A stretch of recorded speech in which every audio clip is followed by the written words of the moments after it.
Matapos ang muli na namang panghaharas ng China sa supply vessel ng Pilipinas sa West Philippine Sea. We will not be deterred. We will not be intimidated by any illegal actions of the Chinese Coast Guard, the Chinese militia, and the PLA Navy. Sinabi ni National Security Advisor Eduardo Año na malaking tulong ang dagdag na confidential fund para sa National Security Council. Isa ito sa mga ahensyang pinaglagakan ng confidential funds na ni-realign mula sa iba't ibang civilian agencies.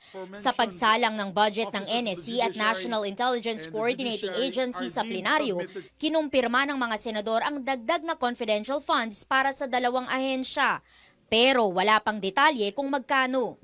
Wala namang problema ang minorya sa pagbibigay ng confidential funds sa NSC at confidential and intelligence funds para sa NICA dahil intelligence practitioner naman daw talaga ito.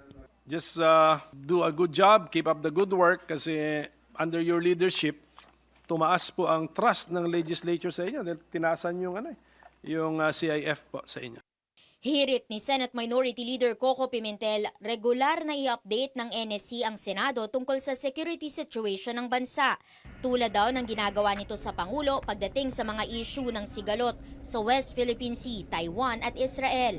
Subject to his discretion on what he can share to the senators, if he can also give us some regular briefings, so that we will not be too passive in foreign relations, given our role, given the fact that we have a role in foreign relations. They'll be happy to brief relations. us if we request, Your Honor.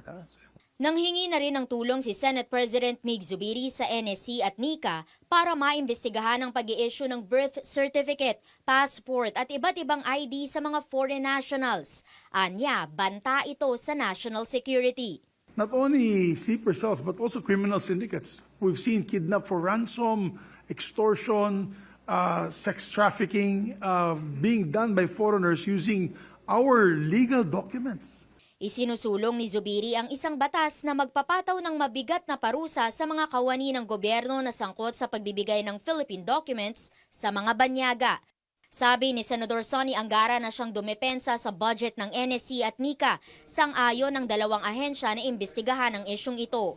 Bahagyang tinalakay ang communist insurgency na isa pa sa banta sa seguridad ng bansa, pero ayon kay Angara nasa 1,800 na lang ang bilang ng mga rebeldeng komunista sa bansa. Lusot na sa Senate plenary debates ang panukalang higit 1.9 billion pesos na pondo para sa NICA at higit 800 milyong piso naman para sa NSC. Amor Santos, CNN Philippines.